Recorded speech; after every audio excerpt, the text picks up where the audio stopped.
Hello everyone, welcome to the world of endless and learning. So this is a series of videos we have been conducting for the last couple of days about cardiovascular system, topic reviews and along with some of the important questions. And I hope that it is very useful to you and the topics that we are going to discuss on the coming videos will definitely help you to pass your exams. So today we will study some of the points related to the peripheral arterial diseases. We'll start with the question. The nurse is providing community health screening.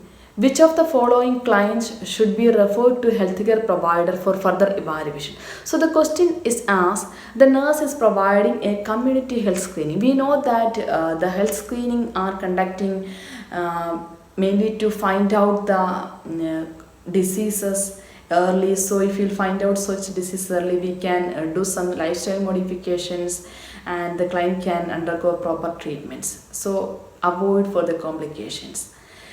In this community health screening, the nurse, she is assessing the clients one by one, and out of the 4 clients or out of the options given for, each client have some problem or she is evaluating one by one, and out of some that client have some serious issues, so that one she should inform or refer to the healthcare provider for further evaluation and intervention. So that is the question asked to us. We will see one by one. The first option says a 30-year-old athlete with an heart rate of 50 beats per minute. So what does it mean? The 50 beats per minute, it indicates that it's bradycardia. We'll see one by one, then we'll go to the explanation. The option 2, 45-year-old client with a body mass index of 35 kg/m² and finger stick glucose of 150 mg per deciliter. Option 3, 55-year-old client missing all the hair on the lower legs and failing the pinprick test. Option 4, 80-year-old client with a blood pressure of 150/90 mm of Hg. So we see 4 clients. So out of this 4 client, which client the nurse should refer to the healthcare provider, or which is the more concern the nurse should give, or which client have a certain difficult or a serious issue that need a doctor evaluation and immediate intervention. In the first one, we said that there is bradycardia, and that is not much problem because that is common in athlete, especially it increase the efficiency result in resting sinus bradycardia. There is not much pathological problems or causes related to the sinus bradycardia, especially in adults. So only the thing that the nurse, she have to observe or she have to send the client back, and he should come back to the clinic or the community center again for further evaluations. But it's not something serious directly referred to the doctor, so we can just keep that one, eliminate that one. The another option is that the client have a 150 mg deciliter glucose and also his body mass index is 35 kg/m². So the body mass index is high and also the blood glucose is high. Directly we could not say that the client is diabetic. The one thing we should consider that might be the client recently eats something, some sweets, so that might be the blood glucose is high.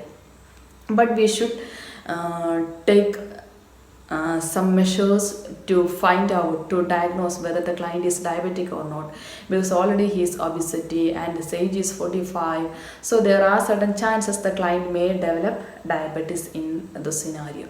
But it is not something very important to refer to the doctor, so we will just keep it that one. Is something anything important or not? If no, the other 2 options are not important, this might be our answer.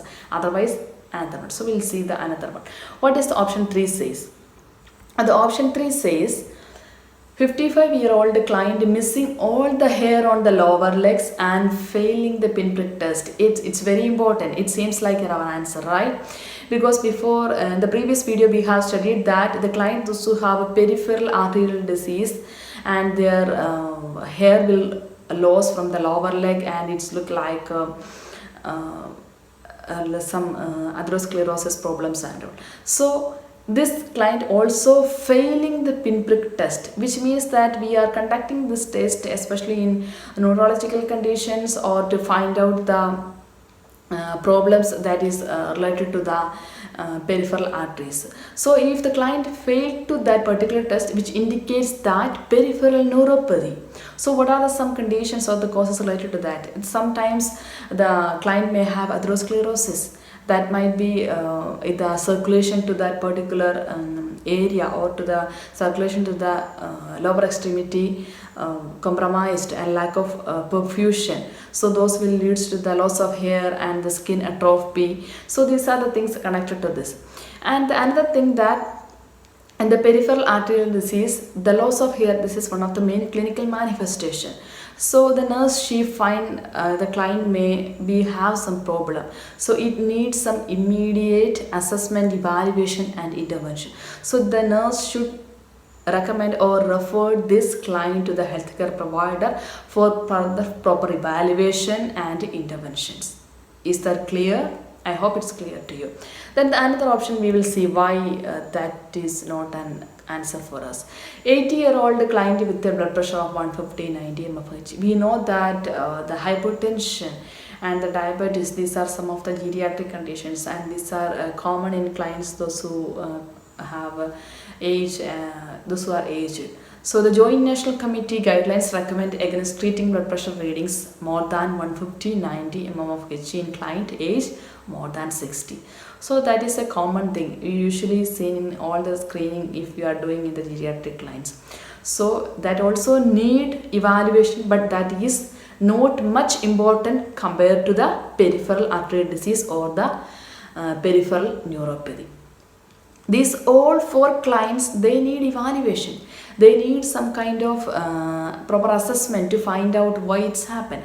But compared to the option 3, compared to the peripheral neuropathy or peripheral arterial disease, these all are not that much important. So we will recommend this client who is having the loss of hair on the lower extremity and this failing the pinprick test client will to the healthcare provider.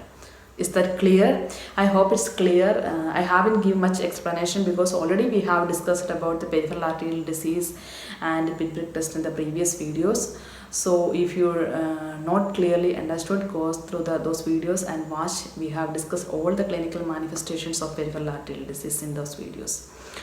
So this much for today. Please review the topics and practice more questions.